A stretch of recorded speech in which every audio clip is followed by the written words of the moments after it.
Assalamualaikum warahmatullahi wabarakatuh. Kembali lagi bersama saya, Ibu Martina, dalam mata kuliah Imunologi Farmasi. Pada kesempatan kali ini, saya akan menjelaskan tentang toleransi imun. Ya. Jadi, normalnya sistem imun tubuh kita ini akan bereaksi terhadap eh, benda asing yang ada dari luar.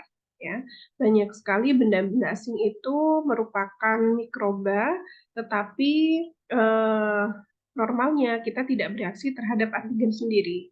Jadi, saya ulangi lagi, normalnya tubuh kita sistem imun tubuh kita akan bereaksi terhadap benda asing atau antigen yang berasal dari luar dan tidak bereaksi terhadap antigen diri sendiri atau self antigen. Nah, kondisi normal ini disebut dengan toleransi imunogenik. Nah, apabila tubuh kita gagal dalam membedakan antara antigen diri sendiri dengan antigen yang berasal dari luar, kondisi ini disebut dengan autoimun. Nah, pada kondisi autoimun, karena tubuh kita gagal membedakan antara antigen diri sendiri dengan antigen luar, maka sistem tubuh kita akan menyerang tubuh kita sendiri, menyerang sel atau jaringan tubuh kita sendiri. Nah, inilah yang disebut dengan penyakit autoimun. Ya. Nah, toleransi ini penting di dalam tubuh kita tadi untuk mencegah bahwa sistem imun itu akan menyerang tubuh kita. Ya, toleransi imun ini merupakan suatu proses di mana tubuh kita akan mendefinisikan atau membedakan antara antigen eksternal dengan uh, tubuh kita sendiri atau substansi yang ada di dalam tubuh kita sendiri. Nah, di dalam toleransi imunogenik, tidak adanya respon terhadap antigen yang dicetuskan oleh terpaparnya limfosit pada antigen tersebut. Ada dua definisi di dalam toleransi imunogenik ya. Ada yang dikatakan imunogenik dan ada yang dikatakan tolerogenik. Nah, pada kondisi imunogenik, sel darah putih kita ini akan aktif dan berproliferasi atau membelah diri serta berdiferensiasi menjadi sel efektor dan memori serta melakukan respon imun. Nah, normalnya imunogenik akan timbul ketika adanya stimulasi dari luar, antigen dari luar. Nah, di satu sisi, selain kita melakukan imunogenik atau melakukan respon imun terhadap adanya antigen dari luar, kita juga akan melakukan proses toleransi imun atau tolerogenik. Ya, sifat tolerogenik ini merupakan respon dari tubuh kita untuk tidak melakukan respon. Jadi respon untuk tidak melakukan respon atau mentoleransi adanya antigen yang ada dari dalam tubuh kita, sehingga antigen yang berasal dari tubuh kita sendiri ini tidak direspon, sehingga nantinya sistem imun kita tidak menyerang tubuh kita sendiri. Jadi kalau yang dari luar itu direspon, yang dari dalam ditoleransi, sehingga tidak terjadi kerusakan tubuh karena sistem imun kita sendiri. Jadi itu bedanya ya, beda respon antara antigen yang ada di luar dengan apa yang ada di dalam tubuh. Nah, kalau gagal kita melakukan toleransi terhadap antigen dari tubuh kita sendiri, maka akan timbul penyakit yang namanya autoimun, yaitu penyakit di mana kita gagal membedakan antara antigen luar dengan antigen yang berasal dari tubuh sendiri, sehingga pada kasusnya autoimun akan sistem imun kita akan menyerang tubuh kita sendiri. Nah, ini merupakan gambaran bagaimana sistem imun kita itu melakukan proses imunogenik dan proses tolerogenik gitu ya. Jadi sel imun di dalam tubuh kita, sel darah putih, contohnya misalnya limfosit B dan T, ini berasal dari suatu sel induk yang disebut dengan progenitor limfoid ya. Nah, sel induk progenitor limfoid ini akan mengalami pematangan mengalami proses pembelahan sel dan diferensiasi sehingga matang gitu ya, apabila ada suatu stimulasi. Ya. Nah, dalam perjalanannya, progenitor limfoid ini akan berkembang menjadi sel pro-limfosit B dan sel pro-limfosit T. Nah, berikutnya sel pro-limfosit B dan T ini akan berkembang lagi membentuk suatu reseptor. Yang nantinya reseptor ini akan siap untuk mengenali antigen dari luar, gitu ya. Nah, sedangkan sel pro-limfosit B dan T yang gagal mengekspresikan reseptor preantigen, dia akan mengalami kematian sel. Nah, berikutnya, sel yang sukses untuk mengekspresikan reseptor antigen, maka dia akan melakukan proliferasi atau perbanyakan sel ya, menjadi lebih banyak. Kemudian nantinya dia akan siap untuk menerima antigen dari luar, gitu ya. Nah, ketika ada antigen yang berasal dari luar, maka tubuh kita akan merespon dengan cara reseptor ini akan berikatan dengan antigen dari luar. Nah, setelah itu sel tersebut akan mengalami kematangan atau matur, gitu ya. Kalau sel T dan sel B ini matur atau matang, maka dia akan berfungsi dengan baik. Contohnya limfosit B, kalau dia sudah matang, maka dia akan membentuk antibodi. Nah, sedangkan limfosit T, kalau dia sudah matang, maka dia juga akan melakukan fungsinya dengan baik. Misalnya sel T helper, ya, sel T helper ini akan membantu proses fagositosis, membantu limfosit B memproduksi antibodi, dan seterusnya. Kemudian sel T yang jenis CTL atau cytotoxic T lymphocyte, maka dia kalau sudah matang, maka dia akan bisa melakukan fungsi untuk melisiskan virus ataupun sel-sel yang terinfeksi virus. Nah, dalam kondisi ini, seleksi yang positif ini menimbulkan respon yang dikatakan imunogenik, gitu ya, yaitu respon tubuh terhadap adanya antigen. Nah, di di satu sisi tubuh kita ini ketika dia bertemu dengan antigen yang berasal dari dalam tubuh kita sendiri, nah maka akan ditoleransi atau tidak dianggap sebagai sebuah gangguan. Nah, kondisi ini disebut dengan tolerogen. Ya, nah apabila proses tolerogenik ini gagal, tubuh kita menganggap bahwa antigen dalam tubuh kita ini berbahaya atau sama dengan antigen yang dari luar, maka akan timbul kegagalan tolerogenik atau menimbulkan imunogenik, ya. Akhirnya terjadilah penyakit autoimun. Nah, seperti itu. Jadi toleransi imunogenik atau toleransi imun ini sangat diperlukan dalam mengoptimalkan sistem imun tubuh kita untuk bisa membedakan antara antigen dari luar dengan antigen dari dalam, dan juga untuk mentoleransi antigen dari dalam itu sendiri didefinisikan dengan bukan sebuah gangguan gitu ya. Kalau didefinisikan sebuah gangguan, maka tubuh kita akan diserang oleh sistem imun tubuh kita sendiri. Akhirnya apa? Maka jaringan tubuh kita juga akan rusak dengan sendirinya. Ya. Baik, nah toleransi imunologik ini ada dua jenis, yaitu toleransi sentral dan toleransi perifer. Kalau toleransi sentral ini terjadinya proses toleransi imunogenik terjadi di sumsum tulang maupun di timus, begitu ya, pada saat terjadi pematangan atau pembentukan limfosit, ya, sel darah putih. Nah, sedangkan untuk toleransi limfosit perifer ini terjadinya tidak di sumsum tulang atau di timus, tetapi di seluruh jaringan perifer, ya, di jaringan tubuh atau di pembuluh darah perifer.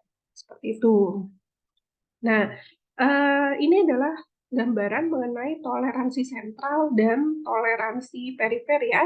Kalau kita lihat gambarnya di sini, toleransi sentral terjadi di organ-organ limfoid generatif ya, seperti sumsum tulang dan timus. Nah, toleransi sentral ini terjadi pada saat tubuh kita membentuk limfosit ya ataupun sel darah putih. Nah, sedangkan toleransi perifer ini terjadi pada jaringan perifer di seluruh tubuh kita, organ-organ di seluruh tubuh kita, ataupun di pembuluh darah yang jauh dari organ limfoid, sumsum tulang maupun timus. Nah, di dalam tahapan ini bukan lagi tahapan untuk perkembangan limfosit T atau pembentukan dan pematangan, tetapi justru proses energi ataupun kematian daripada sel-sel imun itu sendiri untuk bisa mentoleransi antigen, ya, untuk bisa mentoleransi antigen sehingga sistem imun untuk melawan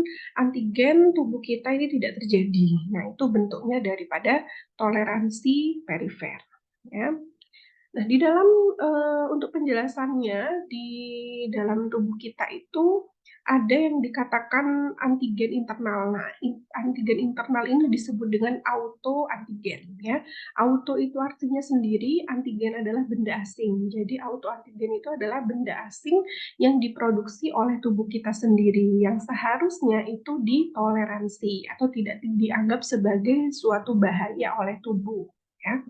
Nah, toleransi sentral ini seperti yang saya sampaikan tadi terjadinya di sumsum tulang ataupun di timus. Nah, limfosit yang masih belum matang atau imatur spesifik untuk autoantigen ini dapat bertemu dengan autoantigen ya. Jadi tubuh kita juga memproduksi nih antigen-antigen yang itu dikatakan autoantigen. Nah, suatu ketika limfosit yang masih belum matang yang ada di dalam sumsum tulang maupun di timus ini akan bertemu dengan autoantigen.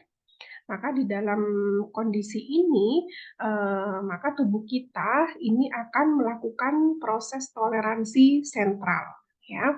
Nah, proses toleransi sentral di sini dia akan menyebabkan sel-sel limfosit T dan limfosit B tidak terbentuk atau dicegah untuk bisa dibentuk sementara sehingga tidak terjadi proses autoreaktif ya atau reaksi terhadap tubuh kita sendiri. Nah, sehingga nanti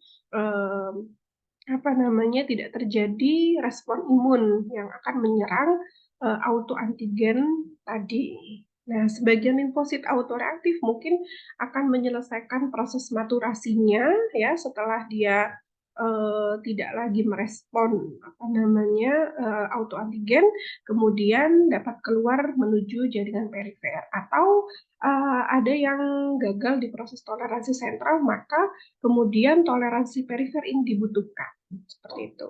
Nah, yang kedua adalah toleransi perifer. Toleransi perifer ini prosesnya bukan kita menghambat pematangan limfosit T atau B, tetapi limfosit yang sudah terlanjur masuk ke dalam jaringan perifer maupun di pembuluh darah ketika bertemu dengan autoantigen atau dia sebelumnya sudah merespon adanya autoantigen kemudian menjadi autoreaktif lalu dilakukan inaktivasi ya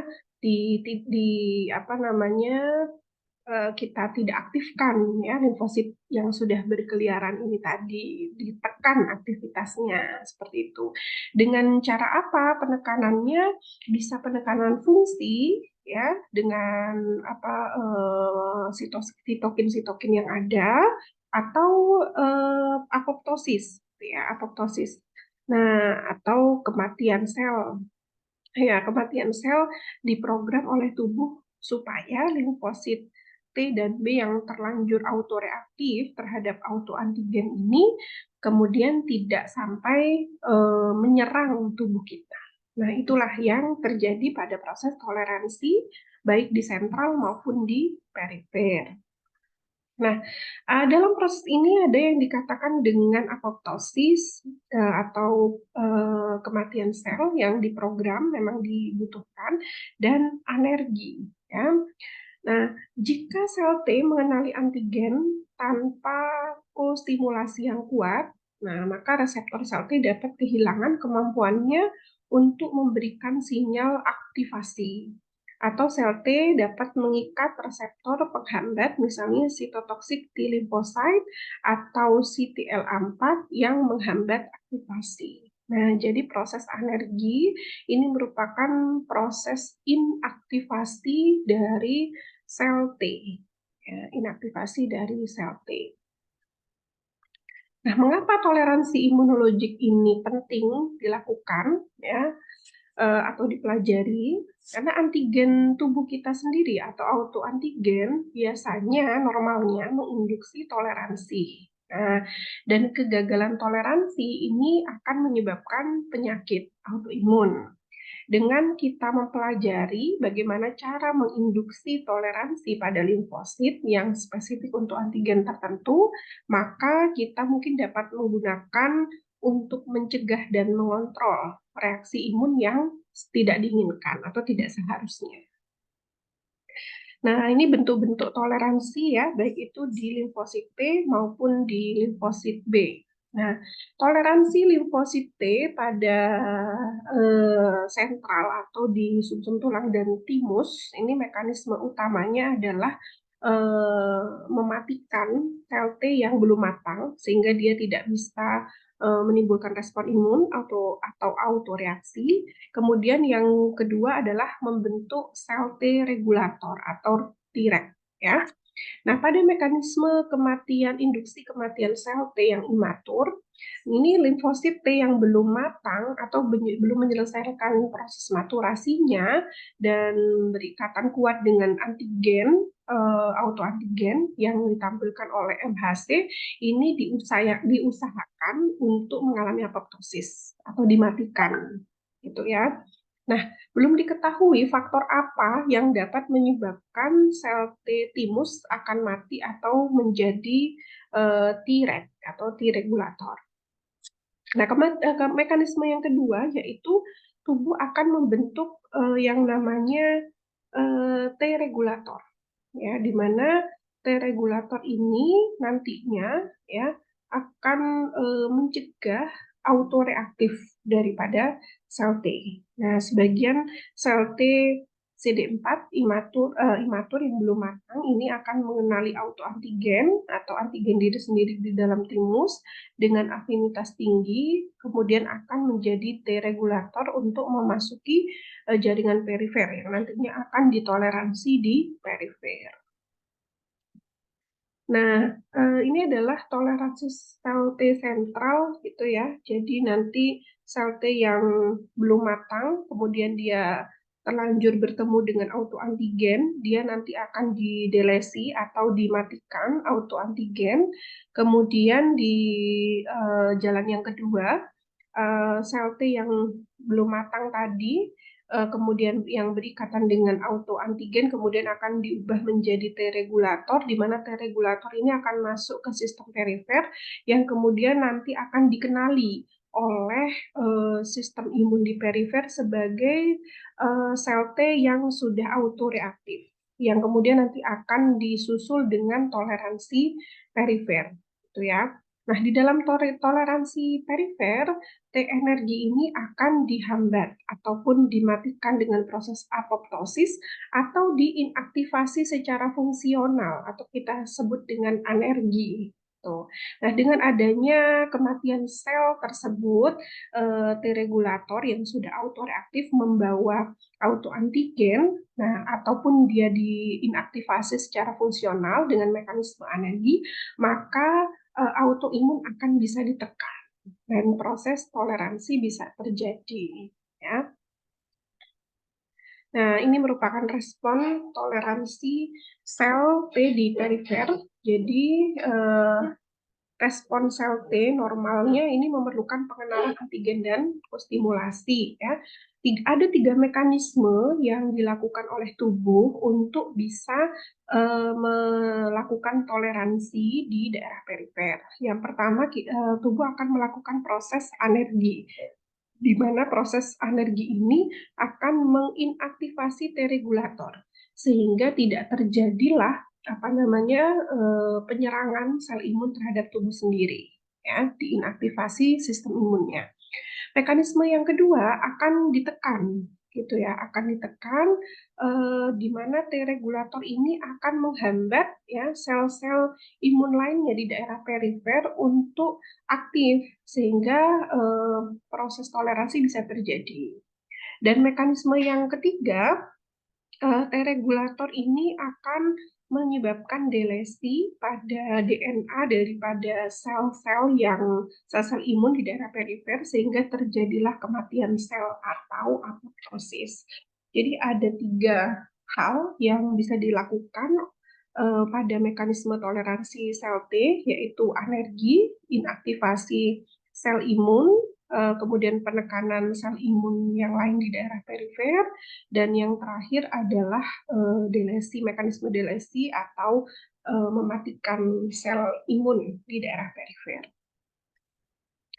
Nah, mekanisme utama limfosit perifer ini anergi intrinsik sel di di daerah perifer, anergi regulasi sel T oleh reseptor penghambat, penekanan imun oleh sel T regulator, dan juga mekanisme apoptosis ya, seperti yang sudah disampaikan tadi.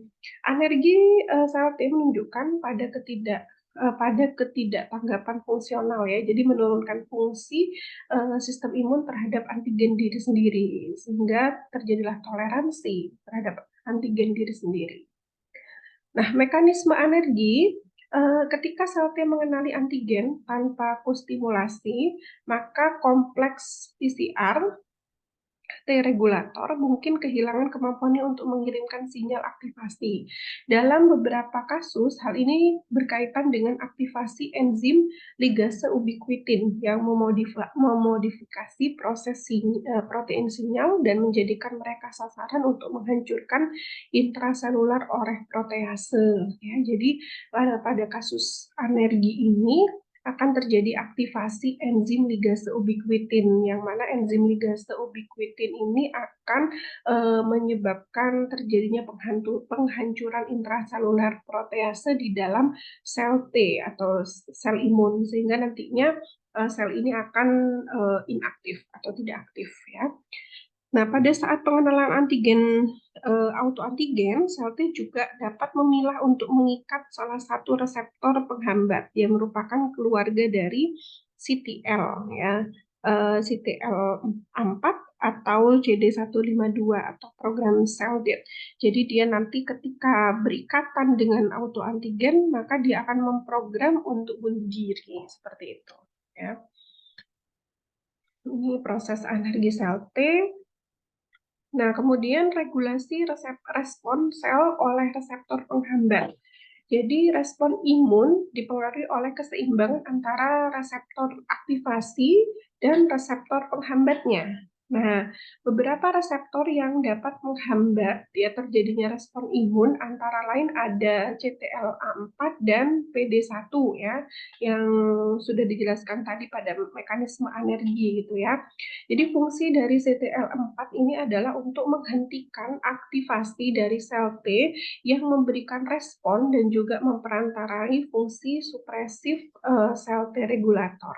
Jadi untuk bisa melakukan proses alergi atau penghambatan aktivitas sel T, kita bisa menginduksi reseptor CTLA4 ini ya, sehingga nantinya CTLA4 ini dapat menghentikan aktivitas sel T.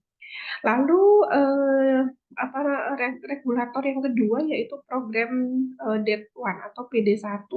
Ini PD1 ini memiliki imunoreseptor tirosin based inhibitory motif yang dapat menginduksi terjadinya program kematian sel limfosit atau sel imun. Nah, penekanan imun oleh sel T regulator yang tadi dikirim oleh sel T yang imatur ya dari toleransi sentral dan berikatan dengan autoantigen.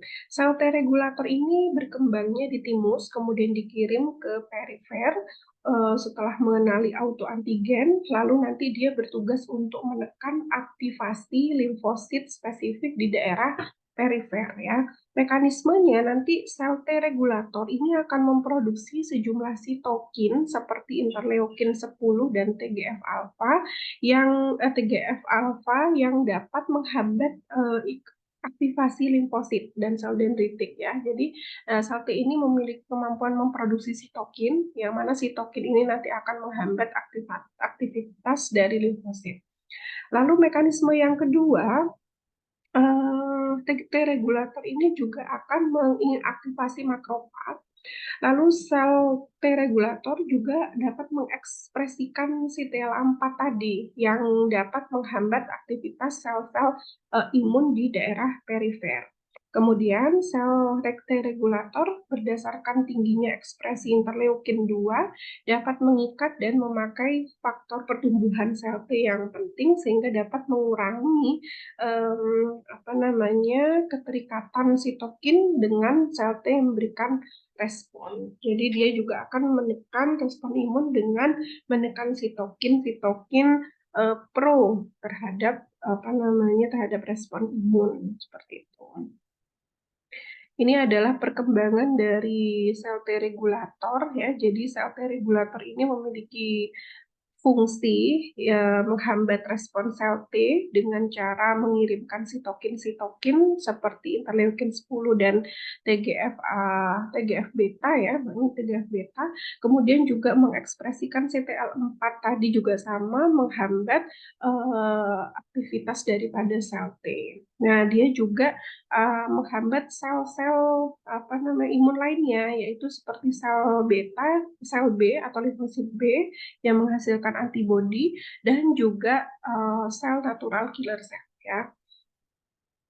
Nah, delesi atau apoptosis, kalau tadi kita bicara tentang anergi atau inaktivasi dari sel imun, kalau yang ini adalah delesi, bagaimana sel imun ini dimatikan, ya, dieliminasi atau diapoptosis ya. Nah, pengenalan antigen diri atau autoantigen ini dapat juga memicu jalur apoptosis yang mengakibatkan eliminasi atau delesi limfosit autoreaktif ya, yang reaktif terhadap antigen kita sendiri.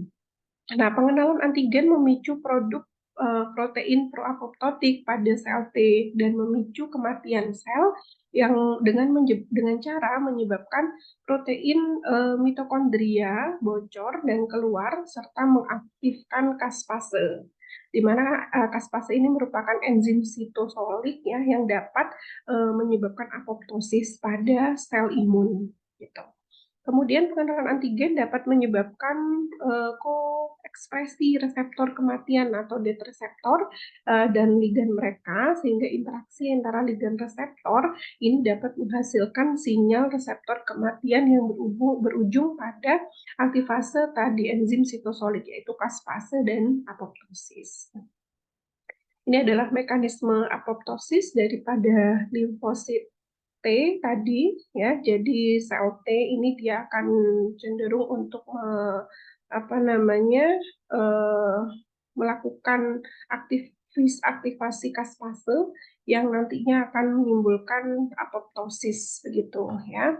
Jadi kalau respon normalnya di sini antigen presenting cell akan dipresentasikan ke limfosit T, kemudian limfosit T akan melepaskan interleukin 2 yang nantinya akan menghambat apoptosis sehingga terjadilah respon imun. Tapi kalau untuk auto antibody di sini maka kebalikannya ya, APC ini nanti akan menempel pada limfosit T tapi di dalam proses autoregulasi imun autoreaktif ya, ini maka dalam proses toleransi ini justru akan memicu terjadinya apoptosis yang mana nanti sel-sel imun ini akan mengalami kematian sel seperti itu. Nah, kematian sel bisa disebabkan oleh pengenalan antigen tanpa kostimulasi atau tidak sel imunnya T regulator ini dihambat untuk mengekspresikan interleukin 2 sehingga apoptosis nantinya justru akan terjadi berbeda dengan kondisi normalnya. Kemudian yang kondisi kedua di sini kematian sel disebabkan oleh pengikatan reseptor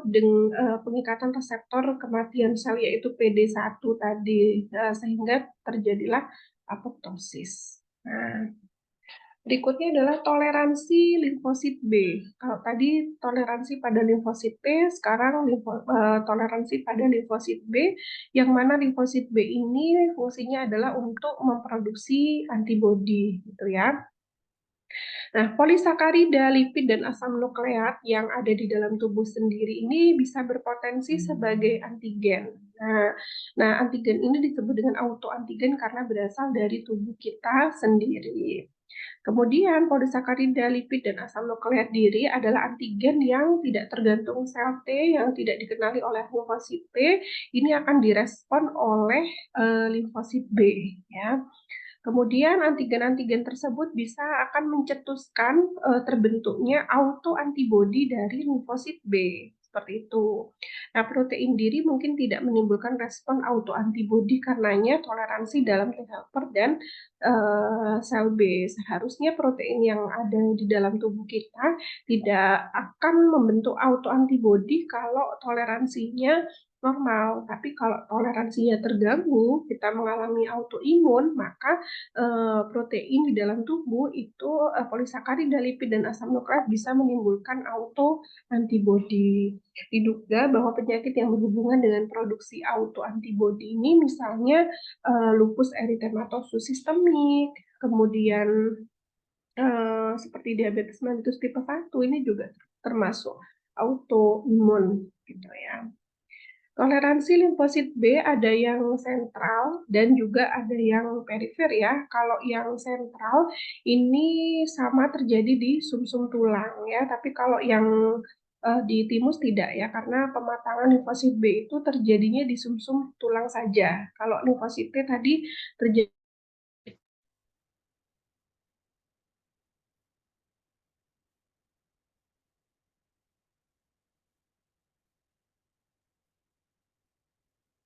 Saya lanjutkan. Jadi untuk toleransi limfosit B sentral ini hanya terjadi di sumsum tulang ya, tidak terjadi di timus karena pematangan limfosit B itu terjadinya di sumsum tulang dan mekanismenya ini antara lain adalah mengubah spesifisitas reseptor ataupun membunuh limfosit B yang imatur di dalam sumsum tulang ya. Jadi ada 3 mekanisme toleransi limfosit B sentral. Yang pertama adalah reseptor editing, yaitu mengedit pembentukan reseptor tubuh terhadap antigen, autoantigen. Jadi yang awalnya reseptor ini dapat merespon apa namanya autoantigen atau autoantibodi di dalam sumsum tulang ini diubah sehingga tidak bisa merespon reseptornya. Yang kedua adalah mekanisme delesi atau limfosit B-nya dibunuh atau apa namanya dimatikan, dan yang ketiga dilakukan inaktivasi limfosit B atau mekanisme anergi ya. Nah, ini kondisi atau gambaran tentang toleransi sentral pada limfosit B. Jadi yang pertama itu dilakukan reseptor reseptor editing. Jadi nantinya reseptor tidak bisa mengenali antigen, autoantigen ataupun autoantibodi. Lalu yang mekanisme kedua adalah apoptosis ataupun delesi, kematian sel B, dan yang terakhir adalah inaktivasi atau penurunan ekspresi dan aktivitas dari limfosit B atau kita sebut dengan anergi. Sedangkan untuk toleransi limfosit B di perifer, nanti limfosit B yang sudah matang di sumsum tulang yang bertemu dengan antigen diri sendiri atau autoantigen di jaringan limfoid perifer, kemudian akan menjadi tidak mampu untuk merespon antigen tersebut. Gitu. Hipotesisnya, apabila sel B mengenali antigen namun tidak mendapat pertolongan sel T atau dari T helper, maka sel B akan menjadi anergi atau tidak aktif ya. Kalau kita melihat atau mengingat kembali aktivitas daripada aktivasi dari limfosit B itu membutuhkan T helper ya. Maka ketika kita ada autoantigen atau autoantibody, maka T helper akan ditekan, dieliminasi sehingga sel B juga akan mengalami anergi. Nah, di sini toleransi perifer juga bisa terjadi, gitu ya. Ini mekanismenya untuk toleransi perifer pada limfosit B, ada anergi, ada delesi, dan ada penghambatan reseptor. Pengaturan penghambatan reseptor sama seperti toleransi di sentral ya. Namun bedanya kalau yang toleransi perifer ini tidak terjadi di junjung tulang, tapi terjadinya di jaringan perifer atau di pembuluh darah. Nah, demikian tadi untuk materi tentang toleransi imun ya, toleransi imunogenik. Semoga dapat dipahami dengan baik ya, bagaimana tubuh kita mentoleransi autoantigen ya, atau antigen yang berasal dari tubuh sendiri sehingga tidak menimbulkan permasalahan sistem imun menyerang tubuh kita sendiri atau yang disebut dengan autoimun. Baik, demikian tadi yang bisa saya sampaikan. Mudah-mudahan dapat dipahami dengan baik. Saya akhiri, wassalamualaikum warahmatullahi wabarakatuh.